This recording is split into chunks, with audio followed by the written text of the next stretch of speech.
Here with Miami coach Anthony Noreen after a 5-0 loss to Minnesota Duluth, and we will take some questions.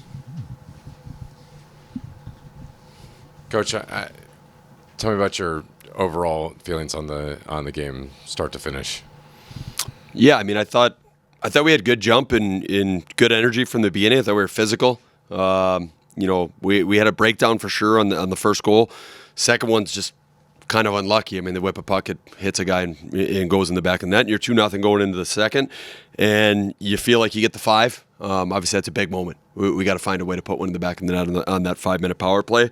Probably had the better of it for some moments, especially there. I mean, you get a 5-minute power play, you're going to have some possession time. I thought we had some chances to finish in around the net, just didn't. And I think, it's a really good hockey team. Like, they're fast, they're big, they've got veterans. Their goaltender was very good. They were good on special teams, and there's a reason that they've done what they've done the last bunch of years. They're organized, they're good, they're well coached, and they've got really good players.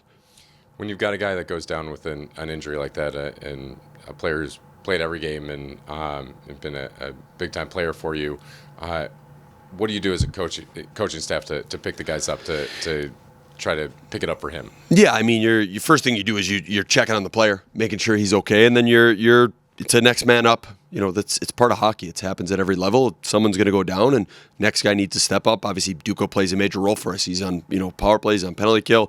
He plays a ton of minutes 5-on-5. I think he had a good jump to start the game too, and someone needs to fill in. And when you're rotating guys from there, it's sometimes for certain players maybe playing a little more than they normally would. It gets them into the flow of games, and you hope you could kind of get some of your top guys going by doubling them at times. But the biggest thing, you're just hoping that the player's okay.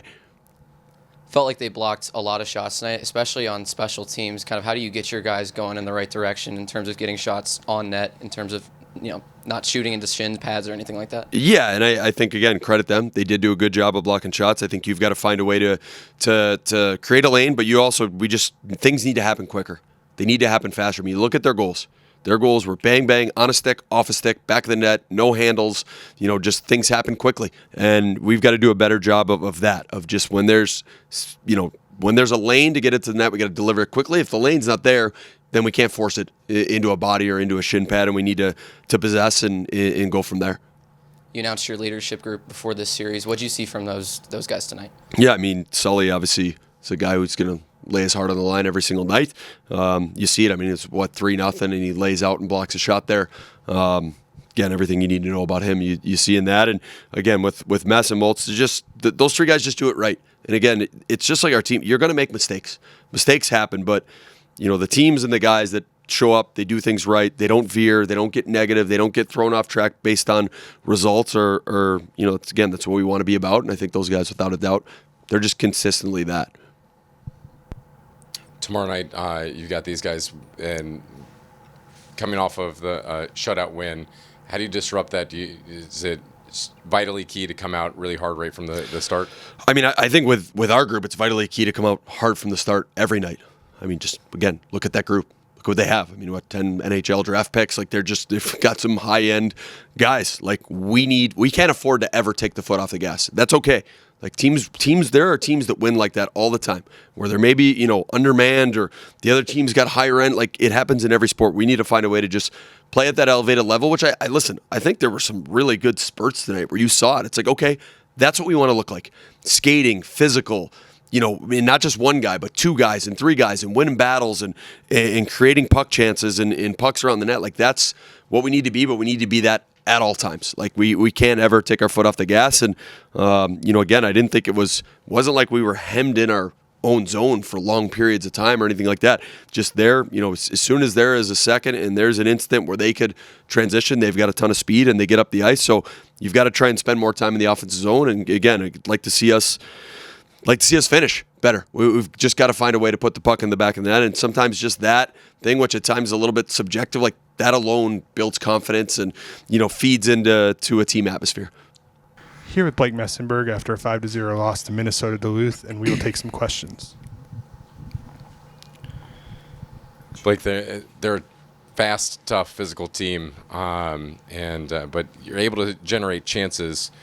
What's going to be the key the rest of this weekend to be able to capitalize on the chances and to kind of give that physicality back?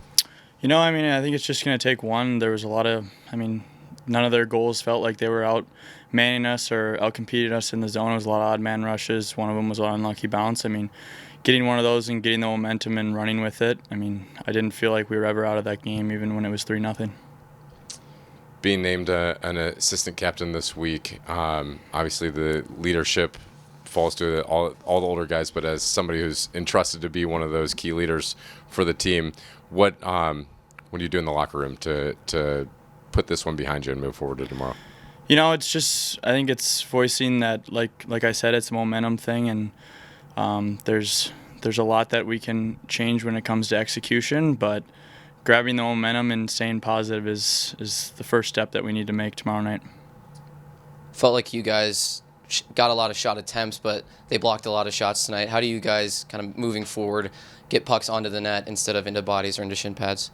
I think that's a lot of poise thing, especially when we're entering the zone. A couple of those odd man rushes we're throwing into feet or whatever it is off a stick. Waiting for that lane to open up a little more will give us those chances we need.